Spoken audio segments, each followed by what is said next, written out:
Good evening, ladies and gentlemen. Welcome back to Shadows and Screams. Before we jump into today's story, please take a moment to give us a like. It really helps us out. Now, let me take you on a journey, a mix of dreams, challenges, and lessons learned about how my husband and I planned a significant chapter of our lives in Mallorca. My name is Sam, and I'm 53 years old. I'm married to my wonderful husband, Dave, who's in his mid-60s. For years, we dreamed of moving to a tranquil, sun-soaked place to enjoy the next phase of our lives. Dave and I had saved for decades, planning for the moment when we could purchase a home that would eventually become our retirement haven. After much deliberation, we set our sights on Mallorca, an island paradise known for its picturesque landscapes, warm weather, and vibrant local culture. A dream in the making. In 2017, we decided to turn our dream into a plan. Instead of jumping into the market blindly, we resolved to visit Mallorca a few weekends, get a feel for the area, and work with local real estate agents to find the perfect home. The idea was to spend a couple of days relaxing by the beach, enjoying good food, and dedicating our mornings to house hunting.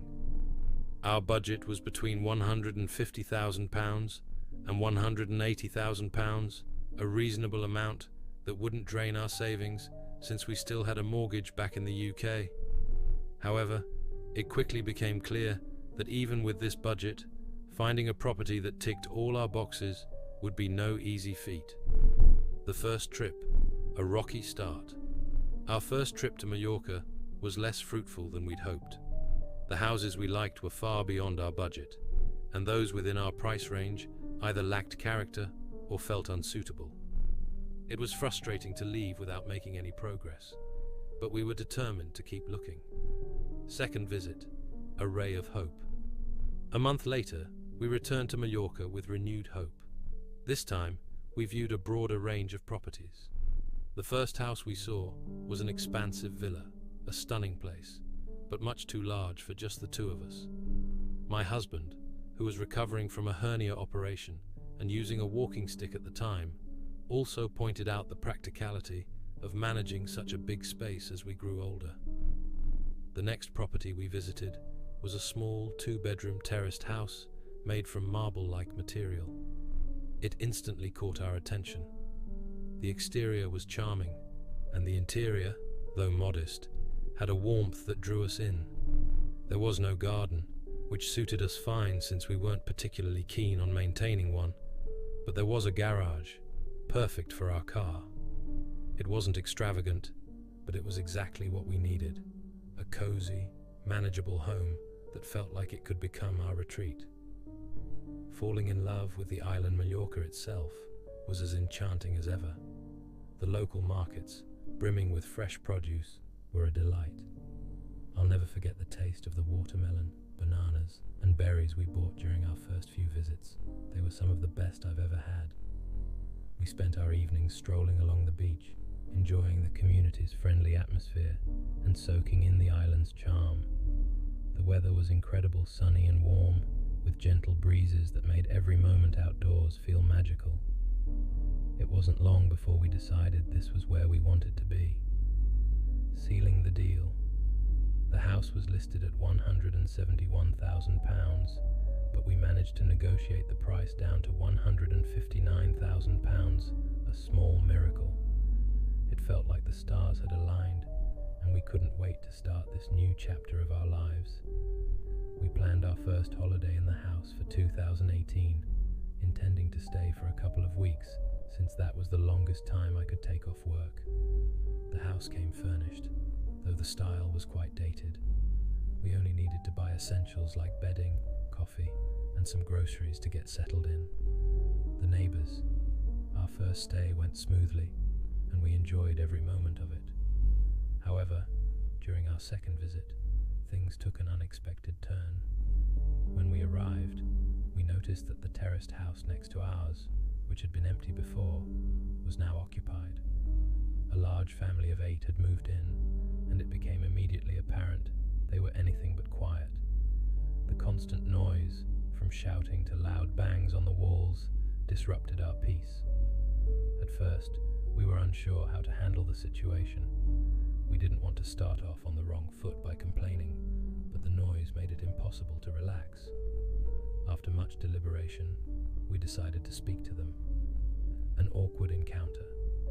When we knocked on their door, a petite woman in a long dress answered.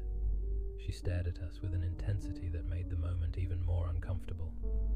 Before we could properly explain our concerns, she simply said, "Okay," and slammed the door shut.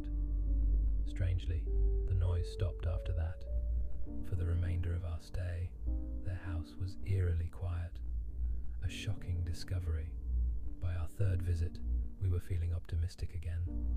However, upon arriving at our house, I turned the handle of the door, and to my surprise, it flew open so forcefully that I lost my balance and ended up sprawled on the bedroom floor. Confused, I got up, dusted myself off, and cautiously tested the door again. This time, it opened and closed without any issues. I repeated this several times, but it seemed to work perfectly now, as though nothing unusual had happened. Dismissing it as a fluke, I got dressed, grabbed a towel and a bathrobe, and headed downstairs toward the backyard. As I walked across the lawn, making my way to the pool, I noticed something strange. There was water on the walkway near the shallow end of the pool. It looked fresh, as if someone had recently been swimming. I instinctively glanced around the backyard, trying to spot anyone who might have been there, but the area was completely still. Not a soul in sight. Feeling a little uneasy but brushing it off, I hung my towel and robe on one of the poolside chairs and slowly descended into the water using the ladder. The cool water enveloped me, and I started swimming, hoping to relax. Yet, as I glided through the water, my thoughts kept drifting back to the odd events of the morning, the strange door issue, and now the water near the pool. Who could have been in the pool? Why had they left so abruptly? And where had they gone? These questions buzzed in my mind, making it hard to fully unwind. As I swam toward the deeper end of the pool, a peculiar sensation crept over me, like I wasn't alone. I stopped mid-stroke, turned around, and scanned the pool. At first, everything seemed normal, but then I noticed faint ripples forming near the shallow end ripples that looked exactly like those created when someone is moving through water. But there was no one there. I stared at the spot, waiting for something to emerge, but the ripples gradually faded, leaving the surface calm again. I continued swimming back and forth, trying to shake off the eerie feeling. After a while, I climbed out of the pool and reached for my towel, only to find that it was no longer where I had left it. Instead, it had been moved to a different chair, and it was wet, as though someone had used it. A chill ran down my spine. I looked around, my eyes darting across every corner of the backyard, but there was no one. The place was eerily silent. I sat on one of the pool chairs, trying to process what had just happened. My unease grew as I turned my gaze back to the pool. That's when I saw it, a small figure floating motionlessly in the deep end. It looked like a child, just lying there, face down. My heart raced. Without thinking, I jumped back into the pool and swam toward the figure. As I got closer, I dove underwater, but the moment I tried to reach it, the image began to blur. I could vaguely make out the face of a boy, perhaps 10 years old, but before I could get a clearer look, the figure vanished. Gasping for air, I resurfaced, coughing and spluttering. I searched frantically around and under the water, but there was nothing. No child, no sign of anyone. Feeling shaken, I climbed out of the pool and sat back on the chair, my mind racing. Was my imagination playing tricks on me? Was it the lingering grief from my wife's passing that was making me see things? I closed my eyes, trying to calm myself. But then, out of nowhere, I heard a voice. It was faint, but unmistakable, a voice calling out from somewhere nearby. Startled, I opened my eyes and looked around. My gaze landed on the small shed at the far end of the garden. The voice seemed to be coming from that direction. I quickly threw on my bathrobe and made my way toward the shed. When I reached it, I hesitated for a moment before opening the door. Inside, I found an assortment of landscaping tools, a broken lawnmower, and a few other odds and ends. Nothing seemed out of the ordinary. Still, I felt compelled to look around the back of the shed. That's when I noticed it a patch of fresh grass, surrounded by tall weeds and bushes. The contrast was stark, as if someone had intentionally planted the grass to cover something up. The sight of it sent a wave of unease through me.